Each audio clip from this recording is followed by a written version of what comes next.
It was another ordinary day in Festive Road. Boys played with toy rockets while their mothers brought home the shopping.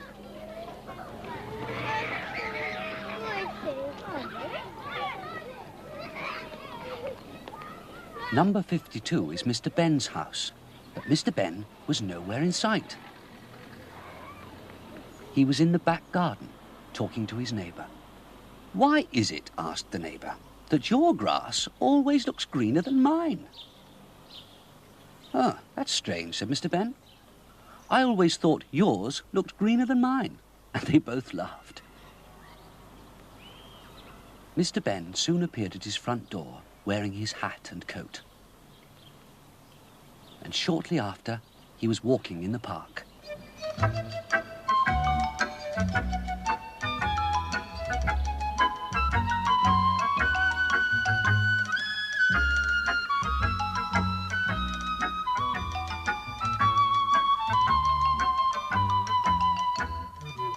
Mr. Benn sat on a park bench and looked around.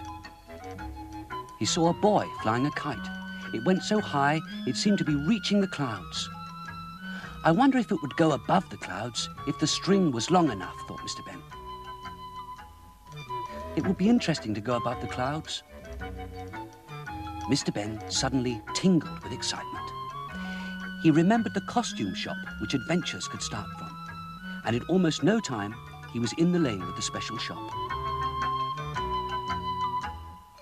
For once, he hardly paused, but went straight in.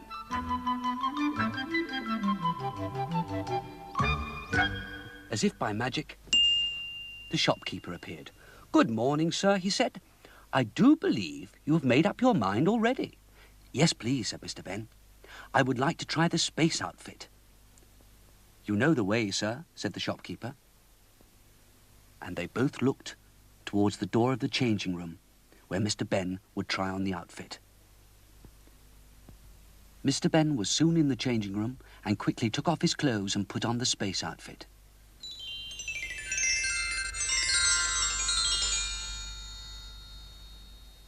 He looked at himself in the mirror.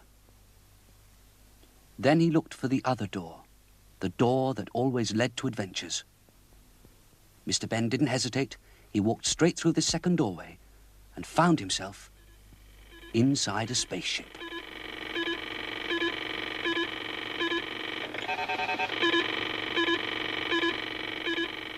At the controls was another spaceman.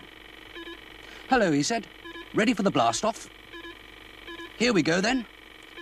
And Mr. Benn felt the spacecraft start off.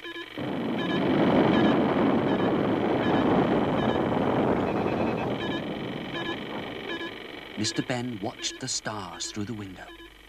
"Where are we going?" he asked. "To a planet covered with gold and jewels. We'll be rich," said the spaceman. That could be fun, thought Mr. Benn.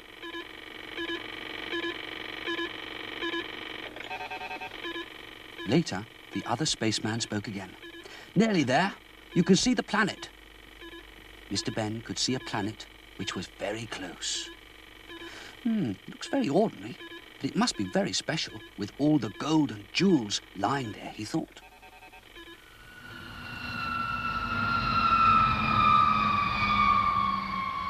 The spaceship landed with a gentle bump.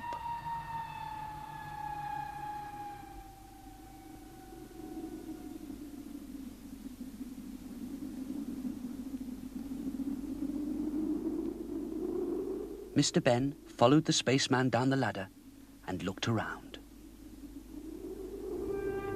Just as the spaceman had said, there were lumps of gold and jewels just lying there. "We're rich," said the spaceman, and it wasn't long before he and Mr. Benn were walking around with their arms full of gold and jewels, looking for even better pieces to carry.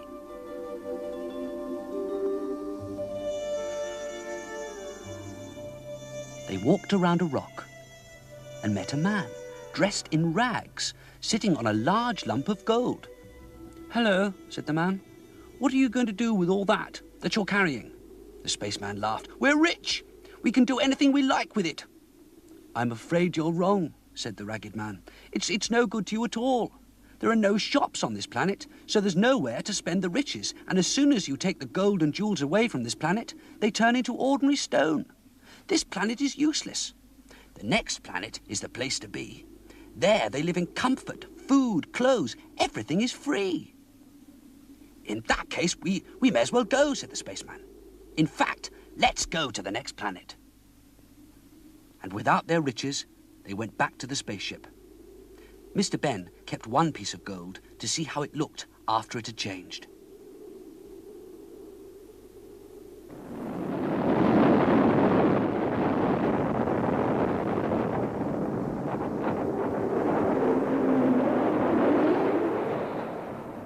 The spaceship flew away from the planet and sped on its way.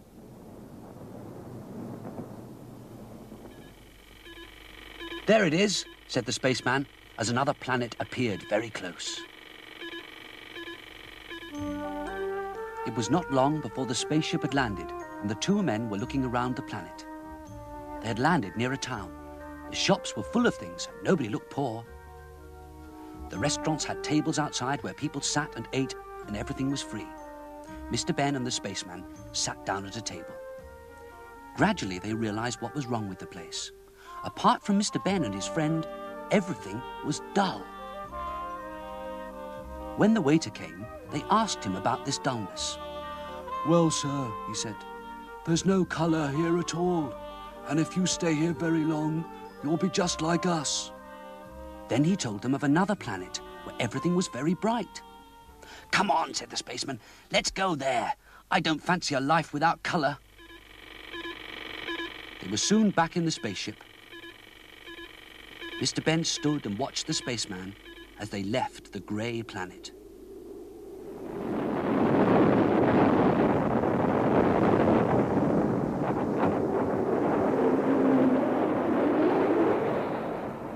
Once again, the spaceship travelled among the stars. When they came closer to the next planet, Mr. Benn began to wonder if it would be as perfect as they'd hoped. "We'll have a good look round first," said the spaceman. "We won't even get out if we see anything wrong."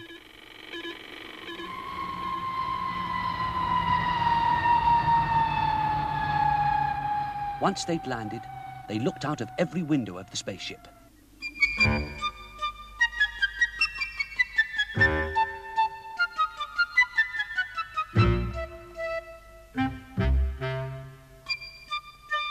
Everything looked all right. Colourful birds flew past.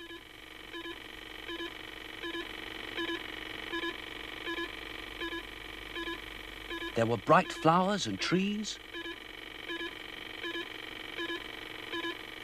Painted houses and brightly dressed people.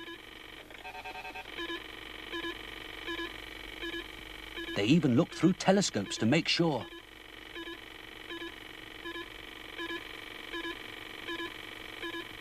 The only unusual thing they could see were the hats that everyone wore down over their ears. "Just a fashion," said the spaceman.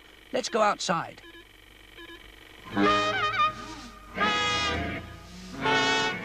Once outside, they realized the hats were not just fashion. Everyone had their ears covered because the noise was so terrible. Mr. Benn and the spaceman ran back to the spaceship.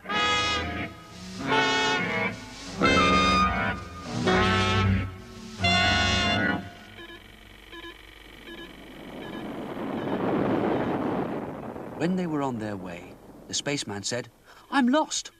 We'll have to stop at the next planet we pass and ask the way." And before long, they landed once more.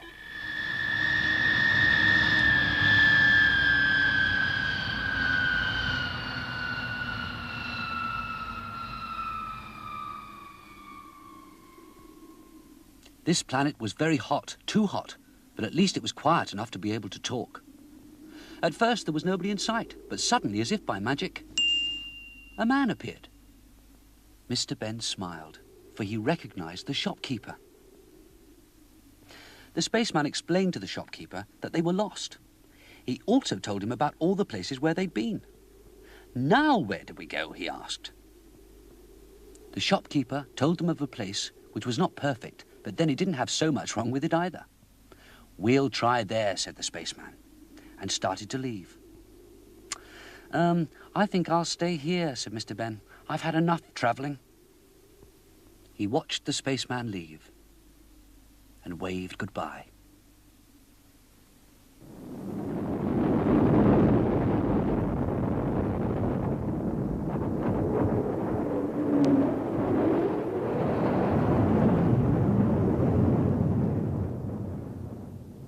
"It's very hot, sir." "Step into the cave and keep cool," said the shopkeeper. Mr. Benn went into the cave, and as he'd expected, he found that he was back in the changing room of the shop. He took a last look at himself as a spaceman, and then changed into his own clothes.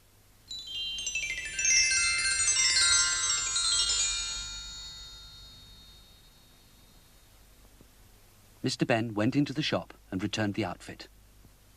"Where did you send the spaceman?" he asked. "Here, sir, back to Earth." "It's not perfect, but it's not too bad either," said the shopkeeper. Back in Festive Road, people went about their business as usual.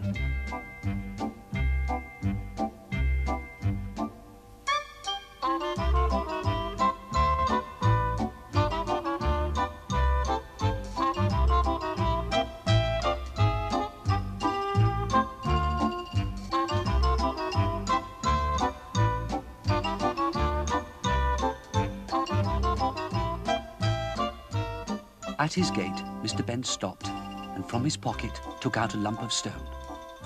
Nobody would believe that this was once gold, he thought. But I'll always keep it, then at least I will remember.